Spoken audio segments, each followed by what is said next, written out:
오늘 우리에게 주시는 말씀은 사도행전 28장 30절에서부터 31절의 말씀입니다. 바울은 자기가 얻은 새 집에서 꼭 2회 동안 지내면서 자기를 찾아오는 모든 사람을 맞아들였다. 그는 아무런 방해도 받지 않고 아주 담대하게 하나님 나라를 전하고 주 예수 그리스도에 관한 일들을 가르쳤다. 이것은 주님의 말씀입니다. 저는 지난 한 해 동안 사도행전을 따라 말씀을 전해왔습니다. 로잔 어게인이라고 하는 한국 대회를 맞아서 한국교회 전체가 2024년 한 해 동안 사도행전을 따라 공동으로 설교하자 하는 그런 제안에 따른 것입니다. 오늘 이제 마지막 이 사도행전 말씀을 나눴습니다. 마지막으로 2절을 읽었는데요. 예민한 독자라면 사도행전의 결말이 조금 이상하다는 사실을 느낄 것입니다. 이미 말씀드린 것처럼 사도행전은 누가복음에 이어서 쓰여진 연작입니다. 두 책을 합하면 당시 기준으로는 대작을 쓴 것입니다. 이 연작집은 데오빌로라는 사람에게 헌정이 되었는데요. 누가는 데오빌로에게 크라티스테라는 호칭을 씁니다. 이 크라티스테라는 말은 영어로 most excellent, 우리말로는 각하라고 번역을 해야 되는 말입니다. 상당히 높은 지위를 가진 사람에게 쓰는 말입니다. 그래서 아마도 이 데오빌로는 이 대작을 쓰도록 재정 지원을 해준 그런 사람이었을 것으로 추정을 합니다. 오늘 읽은 이 결말은 사도행전의 결말이기도 하지만 두 권의 연작집의 결말이기도 합니다. 갈릴리에서 이름 없는 여인 마리아에게 임신 사실이 알려지면서 시작된 이야기는 베들레헴을 거쳐서 갈릴리로, 갈릴리에서 예루살렘으로, 예루살렘에서 안디옥으로, 안디옥에서 로마로 이어져 갑니다. 이것을 대하 드라마로 간주한다면 오늘 읽은 이 결말은 만족스럽지 못합니다. 사도행전의 후반부의 이야기는 로마로 가고 있습니다. 바울은 당시 세계의 중심이었던 이 로마로 가기 위해서 계속 기도했고요. 또 여러 가지 우여곡절 끝에 죽을 고비를 넘겨서 로마에 도착합니다.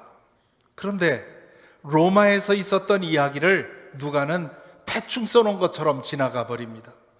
로마로 가는 과정에서 일어난 일들을 생각하면 흐지부지 종결된 것처럼 보입니다.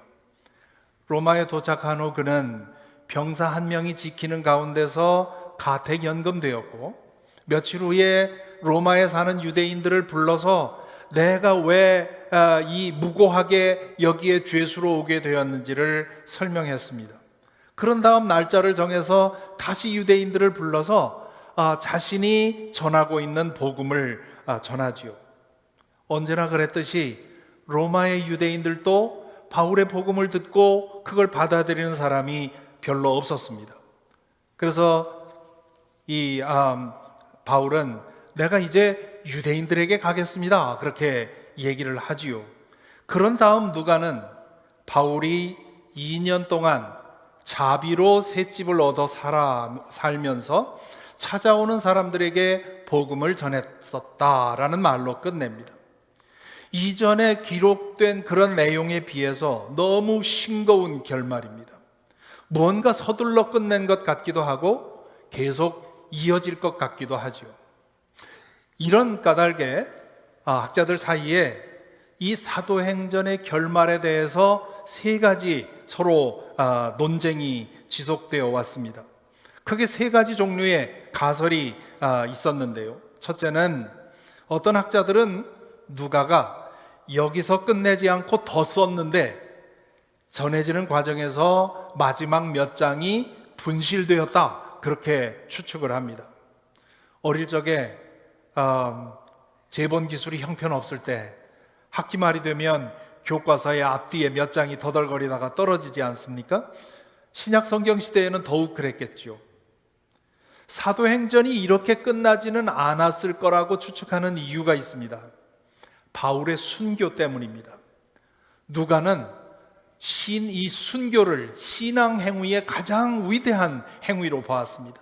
그래서 누가복음에 보면 예수님이 순교자로 그려져 있고요. 그리고 사도행전에 보면 사도 야고보와 스데반의 순교 이야기가 아주 감동적으로 그려져 있습니다. 그래서 이 사도행전을 순교 에로의 초청, Call to Martyrdom이라고 하는 별명으로 부르기도 합니다.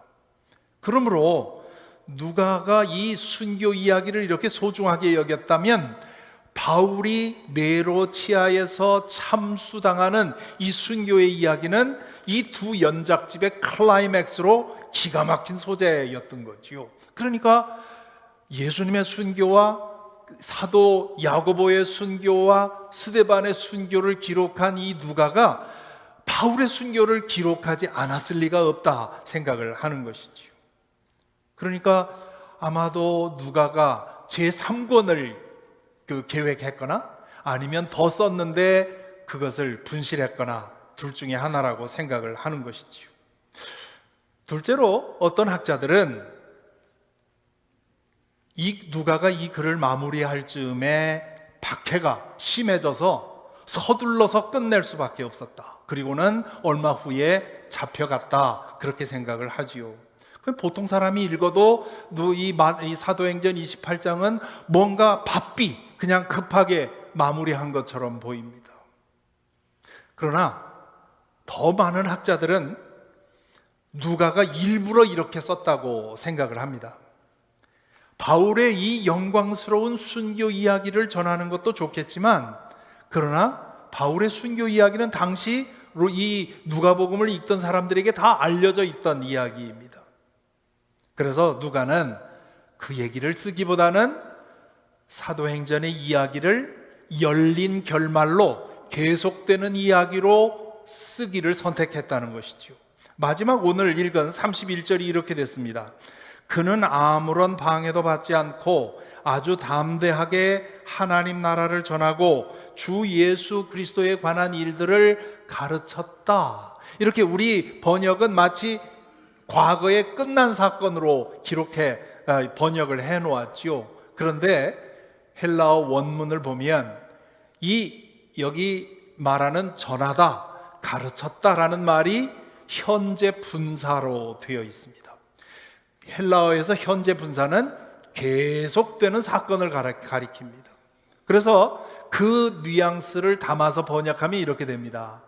그는 아무런 방해도 받지 않고 아주 담대하게 하나님 나라를 전하고 있었고 주 예수 그리스도에 관한 일들을 가르치고 있었다.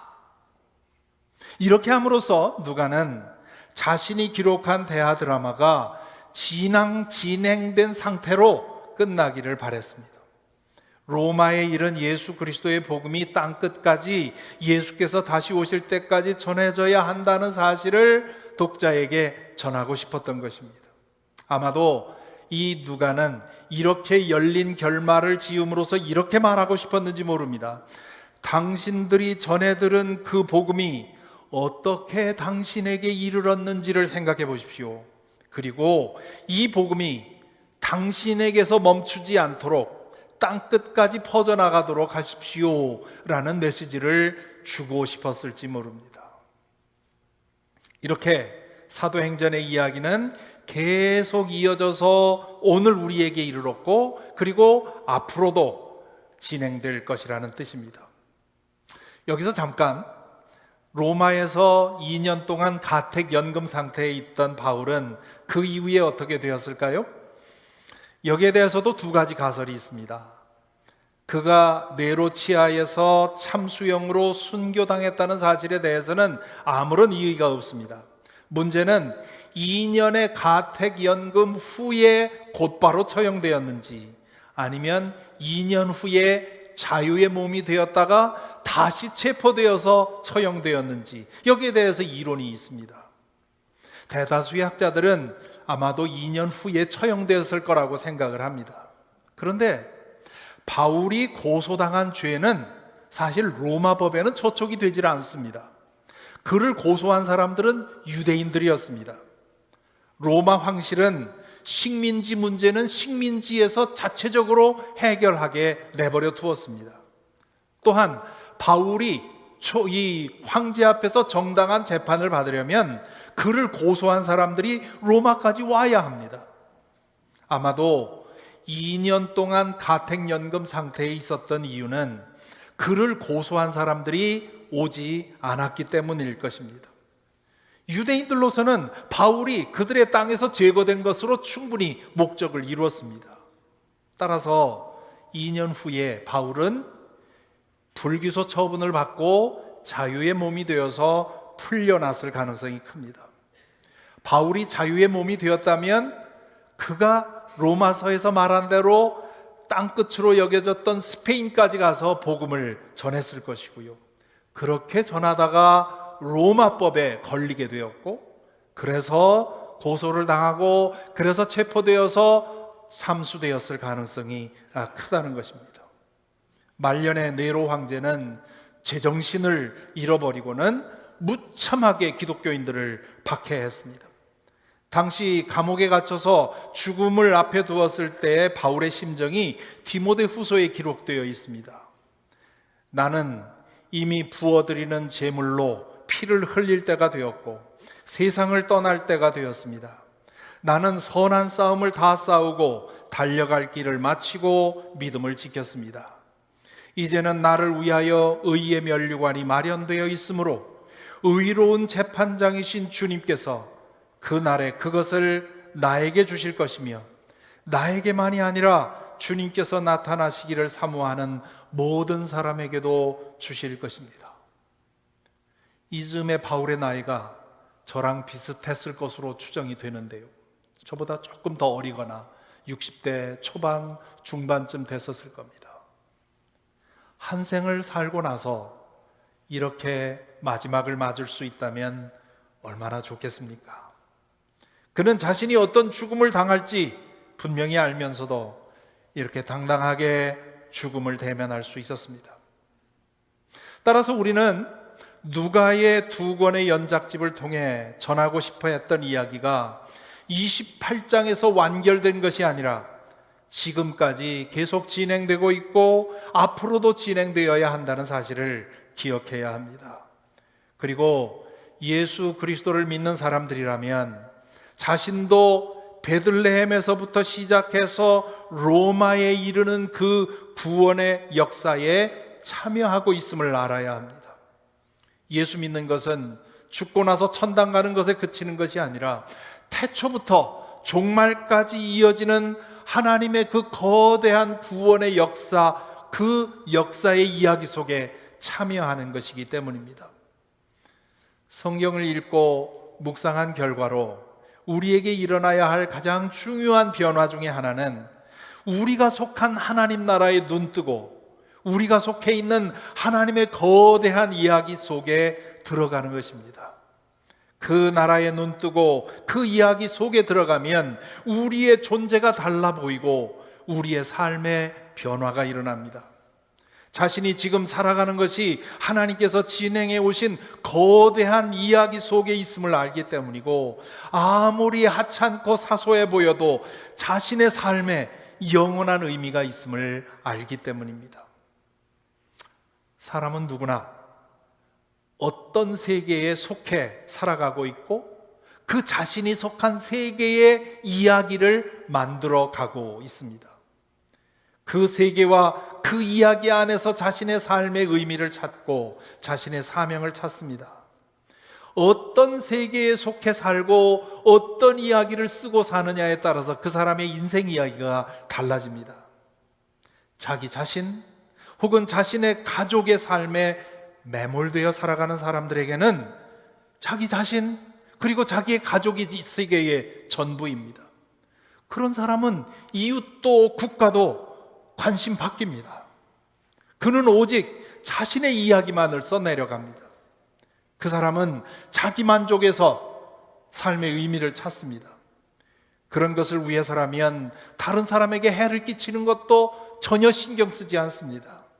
소화적 관심사를 가지고 살아가는 것이지요.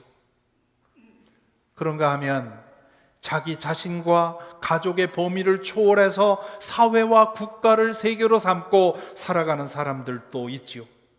그런 사람들은 때로 사회적인 문제 혹은 국가적인 그런 문제를 두고 그런 문제를 해결하기 위해서 자신의 관심사와 가족의 관심사를 뛰어넘습니다. 그런 사람들이 만들어가는 이야기는 참으로 감동과 영감을 불러일으킵니다. 마하트마 간디의 이야기가 그렇고요, 마르틴 루터 킹의 이야기가 그렇고요, 넬슨 만델라의 이야기가 그렇습니다. 우리나라로 치자면 안중근 의사가 그렇고요, 안창호 선생의 이야기가 그렇습니다. 이들은 모두 대화적인 관심을 가지고 이 사회와 국가의 그 세계의 이야기를 쓰기 위해서 노력했던 사람들입니다.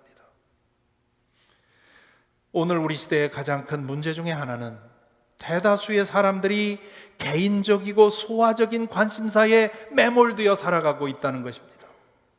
자기 자신과 가족이 우선입니다. 때로 자신과 가족보다 공동선을 앞세워야 할 때도 있는 것이지요. 특히 큰 책임을 맡은 사람들은 더욱 그렇습니다.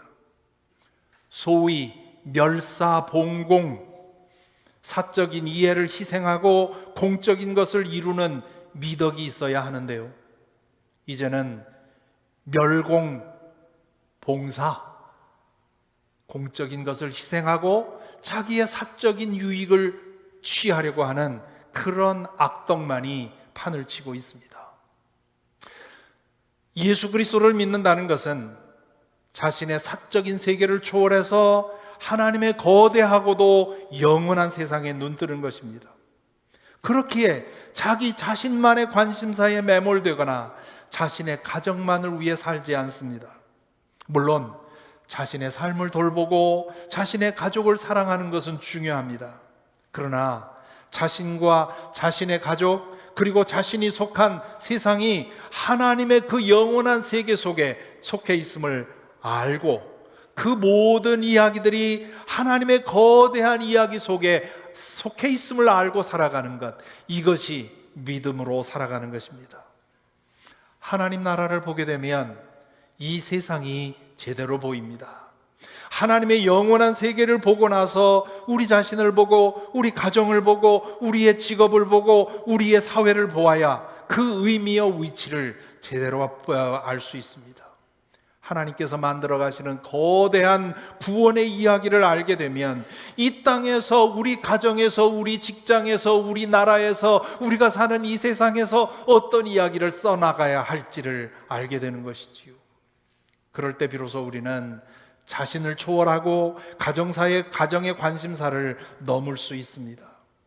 우리가 사는 이 세상의 문제를 붙들고 씨름하되 그것에 매몰되지 않을 수 있습니다. 그렇기 때문에 신문을 읽고 유튜브를 보는 시간 이상으로 우리는 말씀을 읽고 묵상하고 기도해야 하는 것이지요. 현실에 자주 눈 감고 하늘나라를 바라보아야 합니다. 그래야만 하나님이 써가시는 큰 구원의 이야기를 마음에 두고 우리 현실의 문제를 바로 볼 수 있기 때문입니다.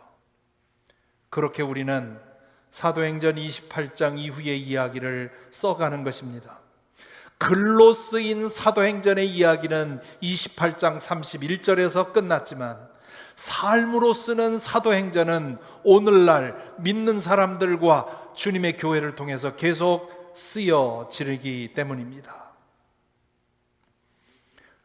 이 말씀을 들으시고 혹시 그거야 당신 같은 목사나 선교사 혹은 신학자들의 관심사지 우리 같은 평신도들까지 그런 거창한 생각을 할 필요가 있겠습니까? 우리야 그냥 조용히 믿다가 죽으면 그만이지요 생각하는 분들이 혹시 계실지 모르겠습니다. 어떻게 그걸 아느냐고요? 저도 그렇게 느끼기 때문입니다. 예수 그리스도 안에서 내가 하나님의 자녀로 회복이 되었고 지금 하나님의 사랑 안에 살고 있고 죽은 후에 하나님 품에 안길 것이고 마지막 날에 새하늘과 새 땅에서 주님의 부활에 참여할 것이라는 것을 저는 믿습니다. 저에게 그럴 자격이 있어서가 아니라 예수 그리스도를 통해 받은 은혜 때문입니다. 거기까지는 믿어 의심치 않는데 지금 제가 하나님의 그 거대한 구원의 이야기 안에서 그 한 페이지를 써가고 있다는 그 사실은 잘 믿어지질 않습니다. 제 자신이 어떤 존재인지 알기 때문이지요. 제까짓게 뭘 하고 하나님의 그 영원하고 거대한 역사에 한 페이지를 쓸 수 있겠습니까? 그런데요, 누가는 이 생각이 틀렸다는 겁니다.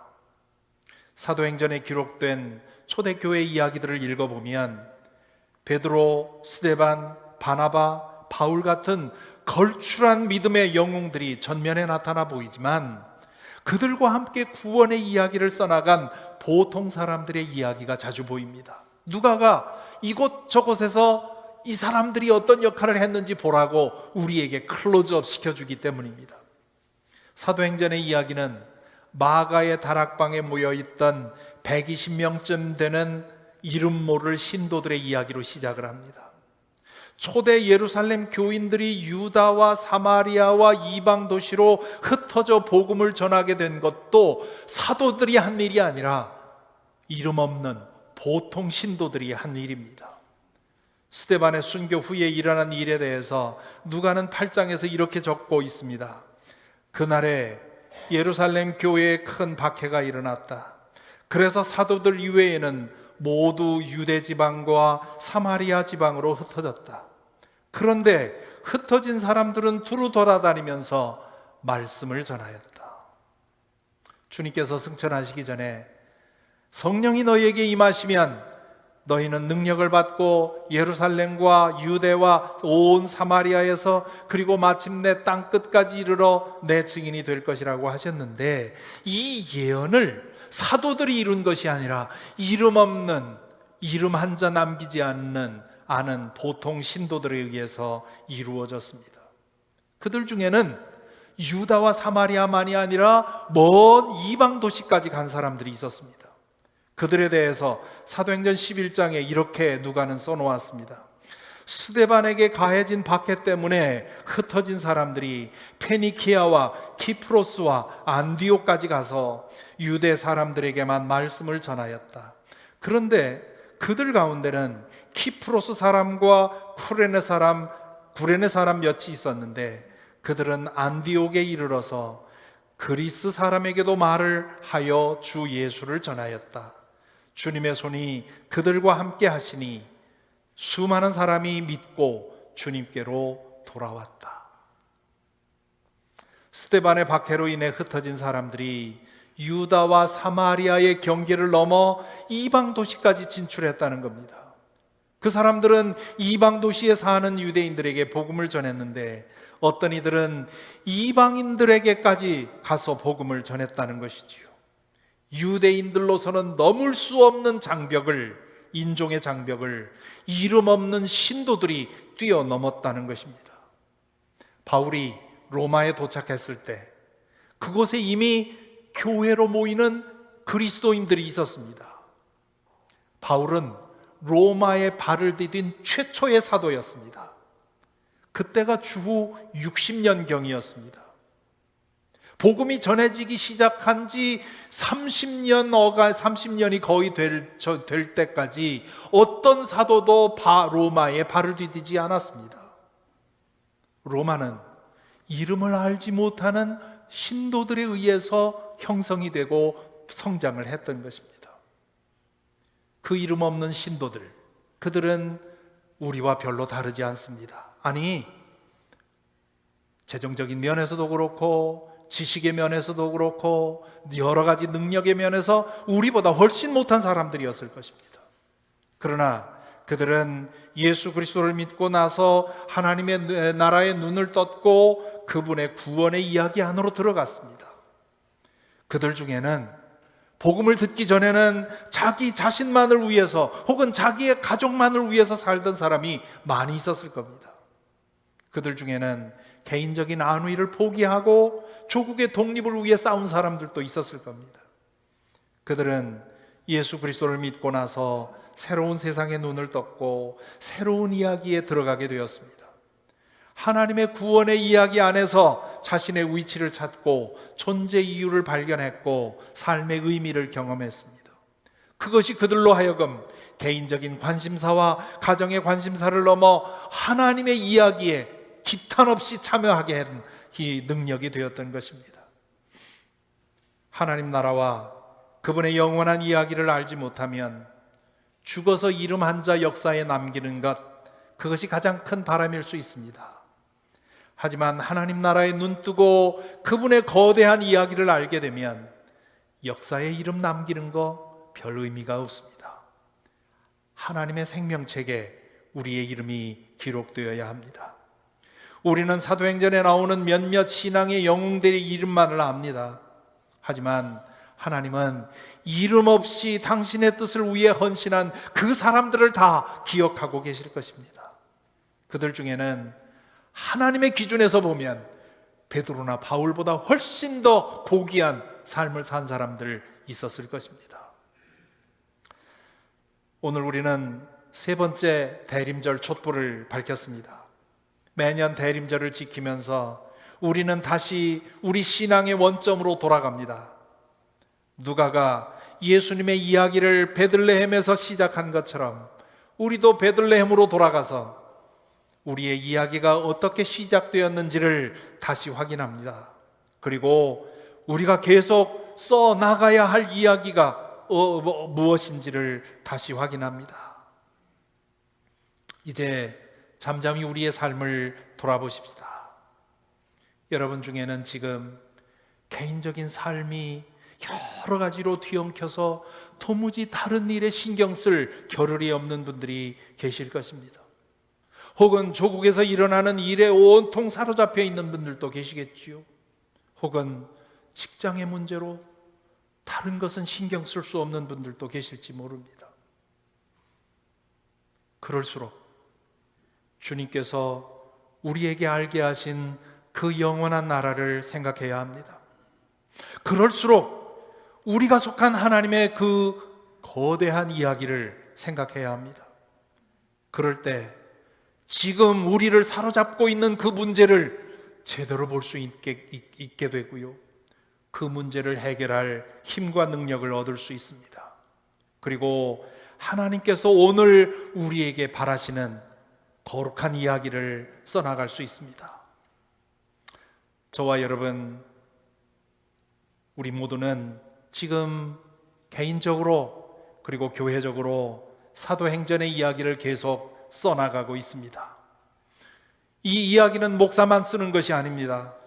우리 모두가 써나가는 것입니다. 많고 많은 교회 중 하나고 별로 내세울 것 없는 보통 교회일 망정, 우리는 워싱턴 사김의 교회를 통해 이루어오신 하나님의 구원의 이야기 안에 있습니다. 주님께서 그동안 써오신 우리의 이야기를 주님께서는 귀하게 여기실 줄 믿습니다. 부디 앞으로 써갈 이야기는 더욱 귀한 이야기가 되기를 간절히 기원합니다. 이제 새로운 예배당에서 새롭게 시작할 때 주님께서 은총을 베풀어 주실 것입니다.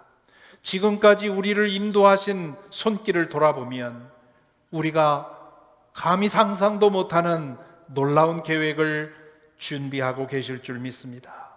그러니 이 새로운 역사에 모든 교우들이 뜨거운 마음으로 참여하고 헌신해 주시기를 기대합니다. 주님께서 지금 우리를 통해서 쓰려고 하는 이야기를 아름답게 써나갈 수 있도록 헌신하십시다. 그렇게 한다면 초대 예루살렘 교회처럼, 그 이후에 안디옥 교회처럼, 그리고 그 이후에 로마 교회처럼 이 시대에 우리 지역에 귀하게 쓰임받는 교회가 될 줄로 믿습니다. 기도하겠습니다. 이제 눈 감고 묵상으로 기도하십시다. 먼저 예수 그리스도를 통해 하나님의 영원한 나라에 눈뜨게 해주심을 감사드리십시다. 그리고 그분이 만들어 오신 구원의 역사 안에 들게 하심을 감사하십시다. 지금까지 여러분이 써온 이야기는 어떤 것이었는지 생각해 보시기 바랍니다. 여러분 개인적으로 혹은 교회의 한 지체로서 어떤 이야기를 써오셨는지요? 앞으로 어떤 이야기를 쓰기 원하시는지요? 우리 마음의 눈을 열어주셔서 비록 작고 보잘것없지만 주님의 이야기 안에서 작은 이야기를 써나가도록 도우시기를 기도하십시다. 또한 이 시간 우리 교회를 위해 기도하십시다. 지난 세월 동안 분명 성령께서는 우리 교회를 통해 일해 오셨습니다. 앞으로도 그러실 것입니다.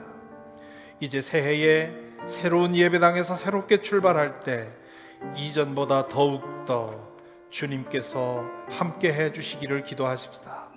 새로운 열정으로 교회 사역에 참여하고 헌신하도록 주님의 은혜를 구하십시다. 우리 교회를 통해 쓰시려는 사도행전의 이야기를, 아름다운 이야기를 기대하며 우리 이 시간 잠시 기도하겠습니다.